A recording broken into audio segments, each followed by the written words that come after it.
Smart and legal guidance download the application now. नमस्कार दोस्तों, आज इस वीडियो के अंदर मैं आपको क्लियर तौर पे सुप्रीम कोर्ट ऑफ इंडिया के द्वारा अभी जो अपनी पर्टिकुलर वर्डिंग्स दी गई हैं उसके बारे में आपको क्लैरिफाई करूंगा। यहाँ पे सुप्रीम कोर्ट ऑफ इंडिया ने बोला है कि भाई पूरे भारत के अंदर हमारा एक ही सुप्रीम कोर्ट है और उसके अंदर 70% से ज़्यादा सरकार की जो अपनी फ्रीवोलियस जो अपनी बेतुकी पिटीशंस फाइल करी जाती हैं, अपील्स फाइल करी जाती हैं, वो बिल्कुल बेतुकी होती हैं। 70% से ज़्यादा जो केसेस हमारे पे अभी पड़े हुए हैं वो केवल और केवल यूनियन ऑफ इंडिया या कुछ स्टेट गवर्नमेंट्स के पड़े हुए हैं जो कि बिल्कुल बेतुके हैं। तो अगर ये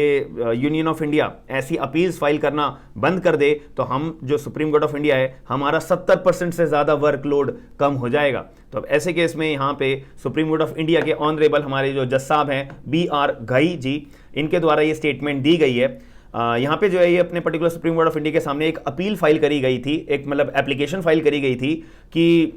पर्टिकुलर केस के दौरान अब यहाँ पर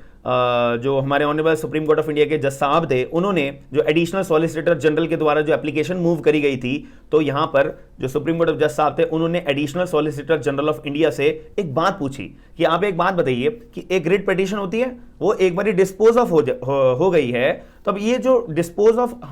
हुई रिट पिटीशन आप रिवाइव कराना चाहती हो एक मिसलीनियस एप्लीकेशन मूव करने के बाद में, क्या ये जीवन में कभी पॉसिबल है?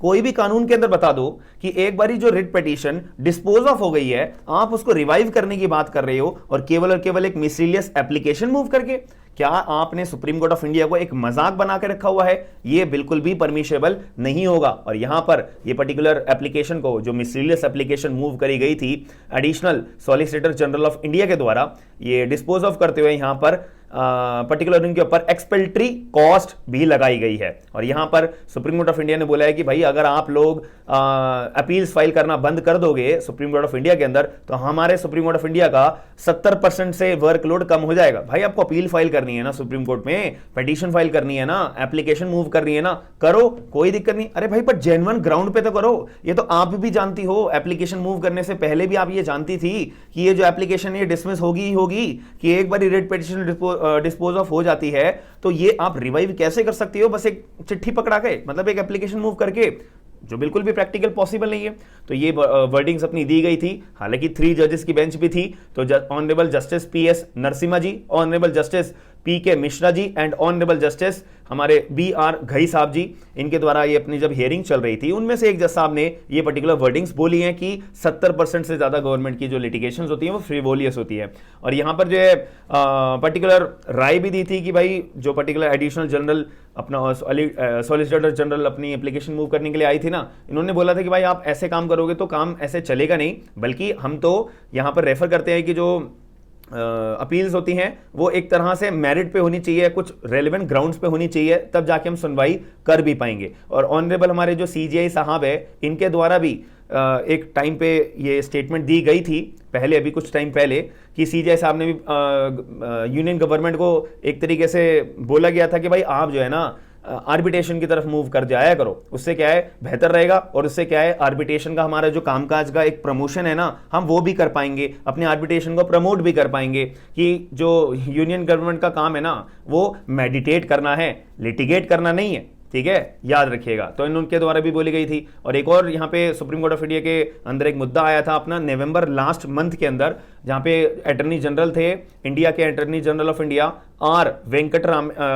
रमनी, उनको भी बोला गया था कि भाई आप जो है थोड़ा सा सोचा करो कि आप कोई भी एप्लीकेशन मूव करने के लिए आ रहे हो या अपील मूव करने के लिए आ रहे हो सुप्रीम कोर्ट ऑफ इंडिया के अंदर, आपने तो जो है सुप्रीम कोर्ट को एक स्मॉल कॉजेज कोर्ट की तरह बना के रख दिया गया है कि आए जी, केवल एप्लीकेशन मूव करी जी, उसके बाद सुनवाई हुई जी और आपके फेवर में जजमेंट आ जाएगा। आप तो ऐसे सोच के रख दिया है कि जैसे कि स्मॉल कॉजेज कोर्ट के अंदर छोटा मोटा अपना कोर्ट होगा जी, ऐसे ही सुप्रीम कोर्ट का तुमने कोर्ट बना दिया है, आओ अपील डाल दो। कोई सेंसलेस है या नहीं है, बेसलेस अपील है या नहीं है, बिना ये सोचते हुए कि रिजेक्ट होगी या रिजेक्ट नहीं भी होगी, बोलोगे क्या कोर्ट में आके, ग्राउंड क्या दोगे? जैसे कि अभी जो मैं आपको केस बता रहा हूं, तो यहां पे सुप्रीम कोर्ट ऑफ इंडिया ने बोला था कि भाई आप इसका रीजन ही बता दो कि आप जो है मिसलीनियस एप्लीकेशन हमारे आगे लेके आए हो एक रिट पिटीशन को रिवाइव कराने के लिए जो डिस्पोज ऑफ ऑलरेडी हो चुकी है रिट पिटीशन, बता दो इसका कोई रीजन तो बता दो एटलीस्ट।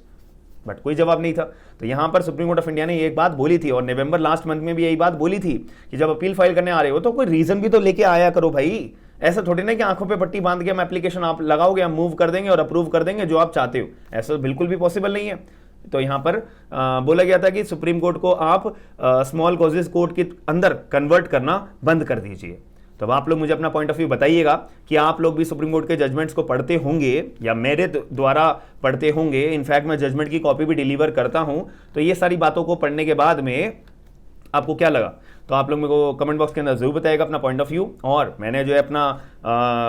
जो नए हमारे आईपीसी और सीआरपीसी और एविडेंस एक्ट के अंदर जो चेंजेस आए हैं उसकी वीडियो अपलोड कर दी है, तो वो भी आप वीडियो देखिएगा जरूर। बहुत मेजर चेंजेस मैंने आपको क्लियर तौर पे बताए हैं। जो आपके मन में डाउट है ना, एज अ जुडिशरी एस्पिरेंट या एज अ जेएलओ एस्पिरेंट या एज अ एपीओ एस्पिरेंट के तौर पे जो मन में क्वेश्चन है वो सारे क्वेश्चन मैंने अपने पर्टिकुलर वीडियो के अंदर बता रखे हैं। तो आप लोग वो वीडियो को जरूर देखिएगा और जो भी आपका डाउट होगा कमेंट बॉक्स के अंदर जरूर बताइएगा। वीडियो को शेयर जरूर कर देना, याद रखना। हम मिलते हैं नेक्स्ट वीडियो के अंदर। थैंक यू, धन्यवाद।